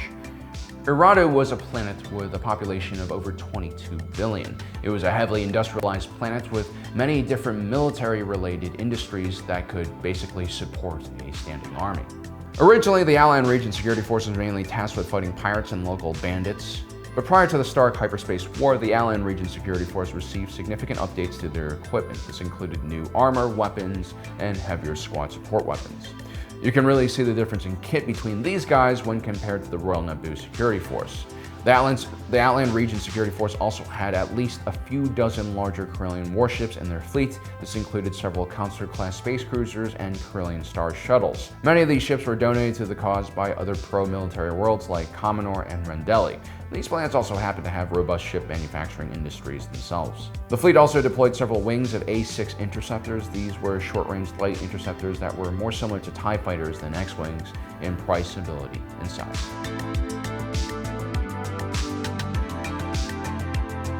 Lastly, we have the Kuat Sector Forces, one of the largest PDFs in the galaxy, and also probably one of the most impressive.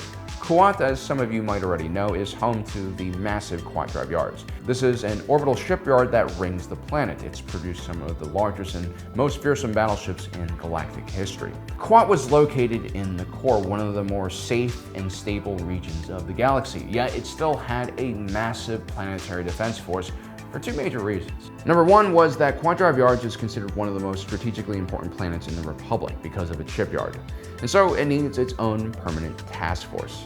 Two, Kuati executives wanted to show off their shipbuilding abilities to clients, and so they liked the idea of having a few massive Star Destroyers and Dreadnoughts hanging around the planet. The Kuat Sector Defense Force had massive ships, like the 2,500-meter Procurator-class Star Battlecruiser. They also had the 8,000-meter-long Manticore-class Star Dreadnought. These are massive ships that might cost hundreds of billions of credits to build, not to mention billions more in maintenance and crew salaries. These massive ships represented the power and might of Kuat, and the Kuat Sector Force not only defended Kuat, but many other star systems in the region. Even though the Kuat Sector Force was probably one of the most powerful fleets in the galaxy, during the Clone Wars and during the Galactic Civil War, they would not engage outside of their own region. This was primarily a defensive force. So there you have it, guys. Those are 3 different planetary defense forces built for different reasons and supported by very different kind of political and economic systems. Life is rough in the Star Wars galaxy. People are always fighting about something. You got the light side versus the dark side, democracy versus tyranny, and of course sand versus everyone else. Fuck sand. The thing is though, these are just inconsequential conflicts that you can easily avoid by just not getting involved. Could use a good pilot like you. You're turning your back on them. What good's the reward if you ain't around to use it? Han Solo understood this until he didn't, and then he ended up with an absent wife and an emo kid who ultimately stabs him through the chest with a lightsaber. Luke Skywalker was also sucked into the same trap of caring too much and winds up penniless, living as a hermit in the middle of nowhere. The reality is that the Republic, the Empire, the New Republic, and everything that came before it and after it are all relatively the same. These various governments were all just massive bureaucratic entities that were designed to really just do one thing: promote economic growth and protect the financial interests of the largest conglomerates in the galaxy, who essentially control everything. The moisture farmers of Tatooine, the scrappers on Jakku, and the factory workers on Corellia, individuals without capital, will remain forgotten by the galactic elite. No matter who controls the galaxy, the individuals at the bottom are going to be forgotten and crushed. We're not sure exactly when the Republic or Empire or the galaxy as a whole began its slide towards hopelessness and financial imbalance, but we can probably trace the roots of all these issues to the Old Republic period, when the Galactic Republic abandoned the Erodium standard that the currency was based on and partnered with major banks like the IGBC to back the newly created Galactic Credit. The idea here was to raise more capital so the government could invest in more services and infrastructure. When you have your currency backed by a precious metal, it is extremely limited. You can see more short-term fluctuations in economic trends. This means larger swings in commodity prices and larger, more frequent recessions. When money is backed by a large banking institution or governments instead of precious metal, it's known as fiat money. This means the currency has no actual worth aside from what the institutions appoint it. Now, at first glance, this imaginary money seems like a stupid idea when compared to money that's physically backed by precious metals. But when something isn't backed by a physical thing, we can enter the realm of speculation and financial engineering. A currency's worth can be backed by a country's stability and its future prospects. This gives governments a lot more leverage when it comes to capital and allows them to borrow a lot more money. Those who control the banks and the currency control the entire galaxy, because if you're in bad standing with them, you might not get the loan you wanted, or they might assess your assets in a much less favorable way, decreasing your purchasing power. The value of money becomes a lot more fluid, and suddenly random individuals have a lot more control over everyone else's money, and they can do this by printing more credits or decirculating credits. But whether you're Finis Valorum or Chancellor Palpatine or even Chancellor Mon Mothma, the idea has always been the same.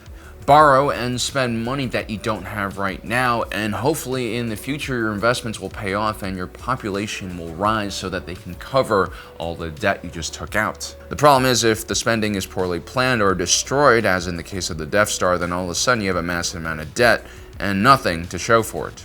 Even worse, if you have a shrinking population, now you're just not going to raise enough money through taxes to actually pay off those debts. It's at this point you realize that the galactic economy is basically a Ponzi scheme. Early adopters get all the benefits and rewards from the spending, whereas late adopters still have to pay into the system, but they get diminishing returns. So how does one get ahead in a galaxy where your hard-earned credits are constantly being devalued by the printing of more credits by the banking system and galactic governments?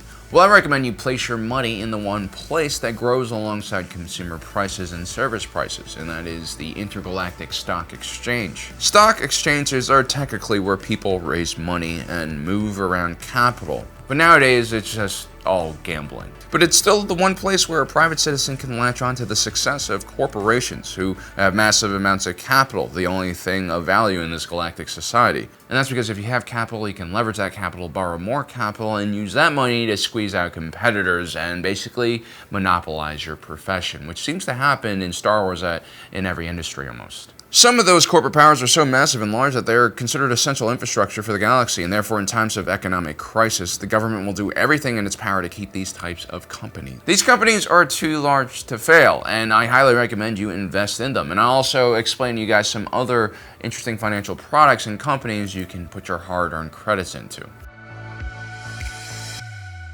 Kuat Drive Yards has a lot of things going on for it. First, it's not just a starship manufacturer. The company technically runs the entire planet of Kuat, located in the core, and also owns a massive orbital shipyards, one of the largest in the galaxy. Furthermore, this planet and corporation has been ruled by the same few families for multiple generations, and they seem to have done a good job and placed the corporation before anything else. Throughout the years, KDY has built many different subsidiaries and supply chains and relevant industries. They even created Rothana Heavy Engineering for taking on more secretive contracts like the ones they received for outfitting the clone army with tanks and gunships.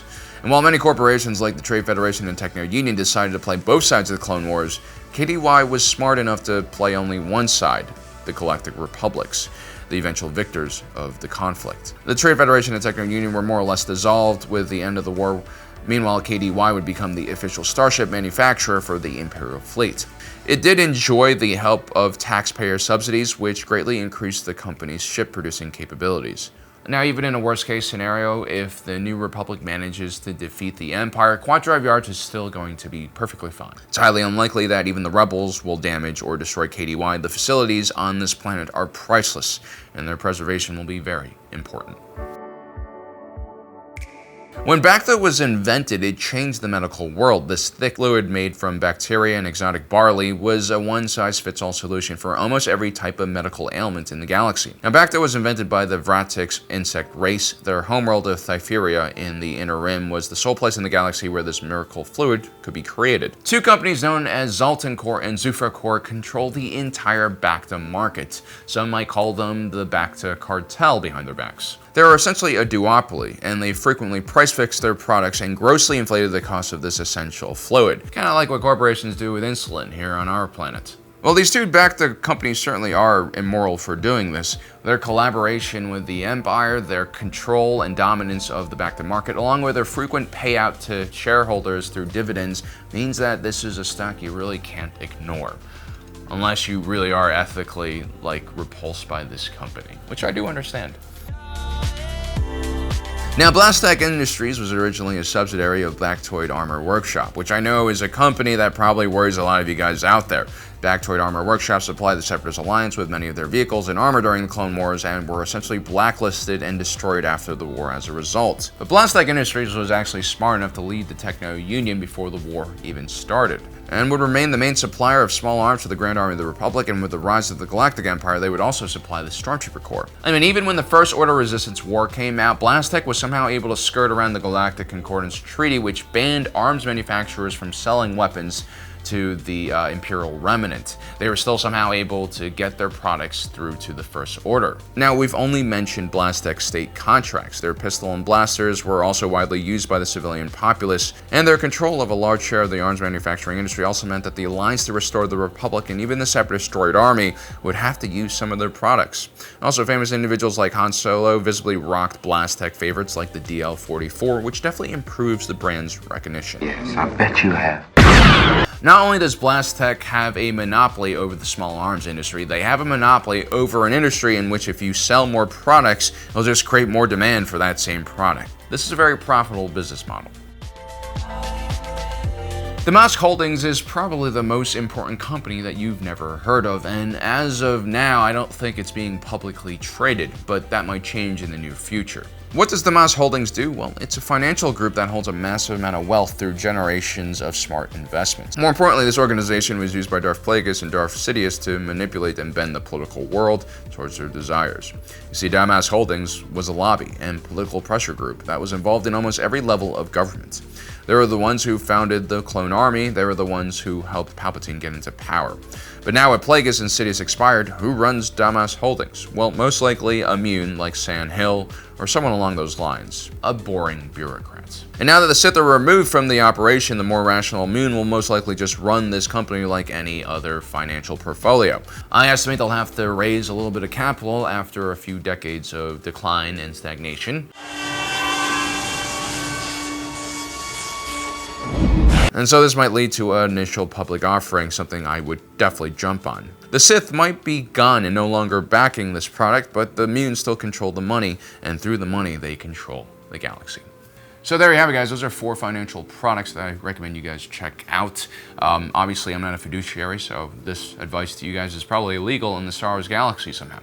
But since we're here, I might as well just explain to you the point of this video. It's really to explain to you guys that the galactic economy is relatively rigged against the average salary and wage earner. If you don't place your money in the market, then you won't benefit from the massive expansion of the economy, which honestly in the last 20, 30 years has only really benefited the people at the top and not necessarily the people in the middle, and definitely not the people at the bottom. So you're thinking about opening a spice cartel on the lawless Outer Rim because of all the potential lucrative financial opportunities there. Maybe you watched that awesome reality TV show about illegal small claim spice mining on Kessel. Or maybe the Republic's strict financial laws and ethics are limiting you from reaching your fullest potential. It doesn't really matter, I guess. Some of you have known since you sold your first death stick in high school that you're gonna be a spice cartel boss one day. But hanging around clubs in the underworld of Coruscant selling death sticks to randos is a whole different game from running a major criminal operation like the one Jabba the Hutt built over the centuries. You can't just jump right into this industry without a plan. But luckily you guys have me, Alan, the guy who gives you advice that you never asked for. And so today we're gonna teach you guys how to protect your illicit business and what kind of overhead you can expect. You see, running a major criminal organization is not all that different from running a corporation or some other kind of legal business. The only difference is the money you would normally spend on lawyers to destroy your enemies and protect you from the government is now going to be spent on muscle. Because when you cross that line of legality, you get the freedom of chaos. But also that chaos has the freedom of invading your business and eventually killing you and taking over your operation. Just ask the Imperial Guardsmen of Cadia, they know what I'm talking about. Anyway, one of the biggest costs you're going to have to accept when you're running this illicit business is protection. And this protection will not only keep you safe, it can also potentially make you more money. Now, some individuals might recommend using droids for muscle because they don't require much maintenance or pay after that initial purchase price. While others might tell you a Trandoshan or a Mandalorian is going to be able to defeat anything your enemies throw at you. I'd say both are right. A layered defense is your best defense because it's diverse, unpredictable, and redundant. Now, Mandalorian, Trandoshans, and droids, they all have their own strengths and weaknesses, but they're all relatively expensive. What you need for your outer layer, however, is something very cheap, like landmines or tripwires, or maybe a pair of Gammorean guards. See, Gammoreans are essentially a race created specifically to be door bouncers. Wherever Jabba the Hutt went, he always had a few of these guys watching the door. Not only were Gammoreans pretty cheap to hire because I'm pretty sure they didn't know how to count, they're also quite simple-minded, which meant that they were both stubborn and very loyal. They didn't really have enough brain cells to betray their Hutt overlords, and at the same time, they wouldn't hesitate to attack someone that they clearly had no chance of defeating. There's no fear in stupidity. With an average height of 1.8 meters or 5'9" and a weight of 100 kilos or 220 pounds, they were quite stocky and known for their brute strength. Gammorean males spent their entire lives training in melee combat, which doesn't necessarily mean that they were very skilled or coordinated or developed some kind of special fighting style, but they were usually pretty damn tough. Gammoreans also showed no interest in range weapons like blasters or slug throwers, and they believed that stealth kills were dishonorable. So, yeah, they just like fighting people straight on. It's a little bit toxic. So now onto the meat of the video, how many Gammoreans are you gonna need to protect your compound, and how frequently are you gonna have to replace them because they die a lot. So let's take a look at some workplace incidents at Jabba's palace. Well, there's that one time when Maul and the Death Watch came to pay a visit to take over his operations. 2 Gammoreans get shot down before they even land their assault team. Another one is beat down by a Mandalorian. Another is shot and killed immediately after. And then on their way into Jabba's main audience hall, another 3 Gammoreans get killed by Maul's entourage. That's 6 Gammoreans killed and 1 wounded, and those are only the ones that we can see. A place like Jabba's palace most likely had at least 2 dozen of these Gammorean guards outside with another dozen inside. Now, Maul's hostile assault on Jabba's palace most likely is not something that happens frequently. It's more like a 1 in every 2 to 5 years kind of thing. But what is more common is for smaller groups of disgruntled individuals to arrive and cause trouble. Like that time shortly after the Battle of Yavin when Darth Vader comes to Jabba the Hutt to hire some mercenaries to track down Luke Skywalker. As customary, the Dark Lord of the Sith kills the two Gammoreans waiting at the door, just like Maul, and then gets into a brawl in front of Jabba, killing another Gammorean along with a few other guards, which brings the total Gammorean death count to 3 in that incident. I actually think Darth Vader really did control himself in this situation. He could have killed a lot more Gammoreans. Now, Jabba the Hutt doesn't just use Gammoreans for protection. Sometimes he'll actually use the Gammoreans to test prospective mercenaries that he might want to hire. When the terrifying Wookiee bounty hunter, the Black Chrysanthemum, offered to do a job for Jabba, the Hutt didn't agree to his ridiculous fee until they saw him in action. And so Jabba sends 8 Gammoreans at the Wookiee, and they all get gunned down immediately. By this point, you're probably realizing that if you are a main character in the Star Wars universe, it is almost customary for you to kill several Gammoreans on your way into Jabba's palace. Even Princess Leia shoots the 2 guards as custom when she arrives pretending to be a bounty hunter with Chewbacca in tow in Return of the Jedi. And shortly after, when Luke Skywalker arrives, the Jedi from the light side, he doesn't spare the 2 Gammorean guards either. He just force chokes them. Pretty sure that's like a dark side thing, but okay. And then even when Jabba the Hutt himself has expired and Bib Fortuna takes over for a short while, the plight of the Gammoreans really just doesn't change. When Boba Fett and Fennec Shand arrive to take over, the sniper takes out another Gammorean. So there you have it, 6 different incidents spread out through the course of a few decades, and those are only the incidents that we see on screen. There are plenty more anecdotes about Gammoreans getting killed in the line of duty protecting Jabba's palace in video games and novels, and I'm pretty sure in the Gammoreans' language, Jabba's palace is probably slang for hell or the afterlife. Now, equally as worrying is the amount of peaceful visits to Jabba the Hutt's palace by individuals like Baron Papanuida, Count Dooku, or Cad Bane. They seem to occur far less frequently than the more violent incidents. So, financial forecasting, like Jedi prophecies, are not an exact science, but we'll try to address your future needs as accurately as possible. First, let's start off with how many Gammorean guards you'll need. Let's assume your operation will be similar in size to Jabba's palace.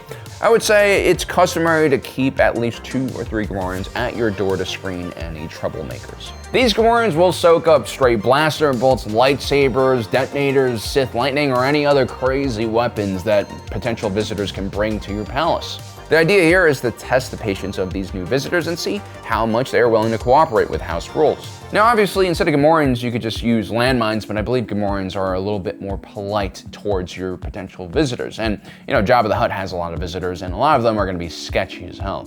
But usually, after a relationship is made, like in Cad Bane's case, there is a smaller chance for violence at the door. But still, I wouldn't be surprised if Jabba the Hutt loses at least 1 guard a month just in the entrance area. That is a relatively conservative estimate, by the way.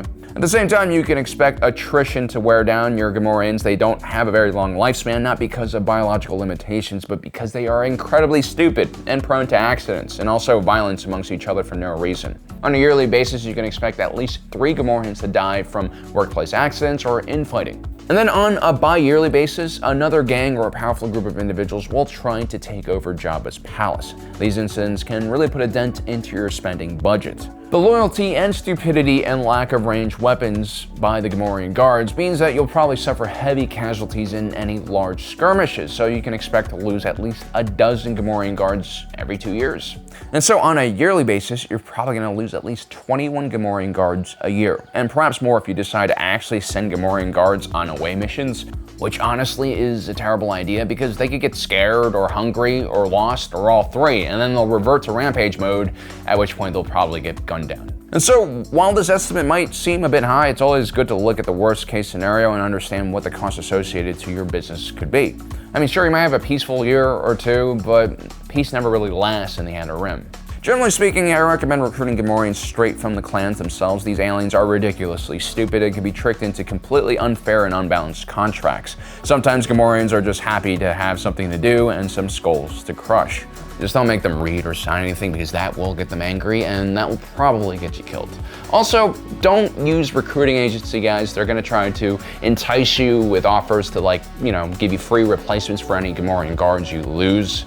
But these guys are just unnecessary middlemen who are profiting from exploitation that you yourself should be conducting because you're a criminal.